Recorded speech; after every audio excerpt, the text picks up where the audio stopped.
ওম শান্তি। আজ বিকেল থেকে হোলি, সবাই 2-3 দিন আগের থেকেই happy Holi, in advance happy Holi এ ধরনের উইশিং করছে সবাই সবাইকে। আমি হ্যাপি হোলি বলবো না, কাউকে বলবো না। এই অর্থে, 1 নম্বর কথা হলো হোলিটা রঙের উৎসব, আর সেটা যে কারণে মানানো হয় সেদিকটাতে কেউ খুব একটা নজর দেয় না। আমি সেই গল্পটা কিংবা সেই স্টোরিটা বলবো না, আপনারা এটা সবাই জানেন, তাই আমি সেসব বিষয়ে কিছু বলবো না। কিন্তু প্রকৃত অর্থে হোলি বসন্তের রঙের উৎসব। শ্রীকৃষ্ণ নিজের কালো রূপের উপর বিরক্ত হয়ে যখন মাকে জিজ্ঞেস করেছিলেন যে আমি কেন এত কালো আর রাধা কেন এত ফর্সা, তখন যশোদা মা যখন বলেছিলেন যে তুমি নিজে চেষ্টা করে রং বানিয়ে রাধার গায়েও লাগিয়ে দাও, তাহলে তোমরা দুজনই একই রঙে রঙিন হয়ে যাবে। তো ঠিক তখন এটা দাপরের কথা, কিন্তু যুগ যুগ ধরে সেটাই চলে আসছে। আমরাও সেই দিনটাকে, মানে পূর্ণিমার পরের দিনটাকে হোলি বলে একে অপরকে হোলি রং দেই, এবং সাথে সাথে সেই রং দেওয়ার সাথে সাথে আমরা অনেক পুরানো যদি কোনো শত্রুতা থাকে সেটাকে ভুলেও মিত্রতায় পরিণত করি। কিন্তু সাধারণ অর্থে এই হোলিটা সেই অর্থে কিন্তু সব জায়গায় ব্যবহৃত হয় না।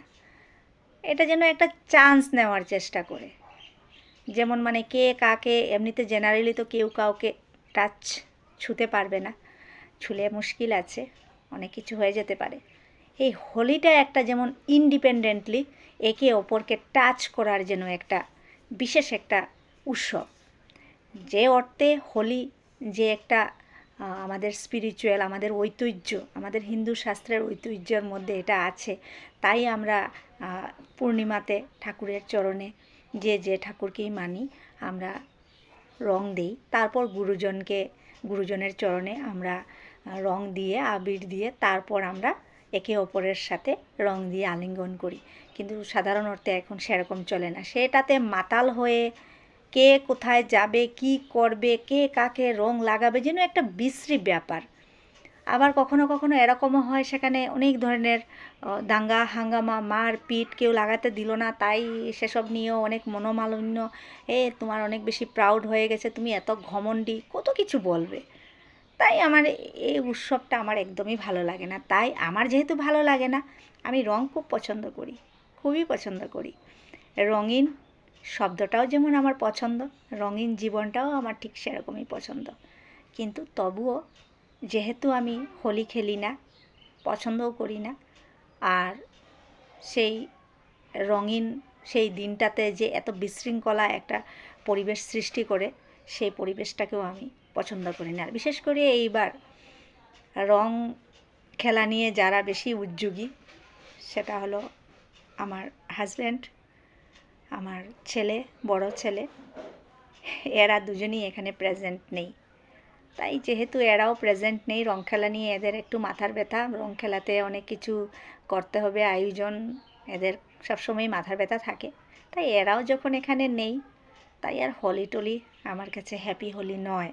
কিন্তু যদি হোলিটাকে হ্যাপি হোলি বলে মানাতে হয়, তাহলে যদি সেই নিয়মগুলোকে পুরোপুরি যদি নাও মেনে একটুক যদি মানা হয় তাহলেই ভালো লাগবে। মানে সেখানে রং লাগানোর উদ্দেশ্যটা কি, যে পুরনো সব কিছু ভুলে রং দিয়ে আমি তোমার সাথে আলিঙ্গন করলাম, শত্রুতা ভুলে মিত্রতা করলাম, আপন করলাম, আন্তরিক করলাম, সেই ভাবটা নিয়ে যদি কেউ কাউকে রং লাগায় তাহলে তো ঠিক আছে। কিন্তু অন্য কোনো ভাব, অন্য কোনো অপবিত্র মনোভাব নিয়ে যদি কেউ কাউকে রং লাগায় কিংবা লাগানোর চেষ্টা করে, আর কখনো কখনো লাগাতে ব্যর্থ হয়ে যদি কোনো মনের ভাব পোষণ করে, তাহলে সেই হোলিটাকে হ্যাপি হোলি বলা যায় না। আমার ঠিক সেরকমই মনে হয়।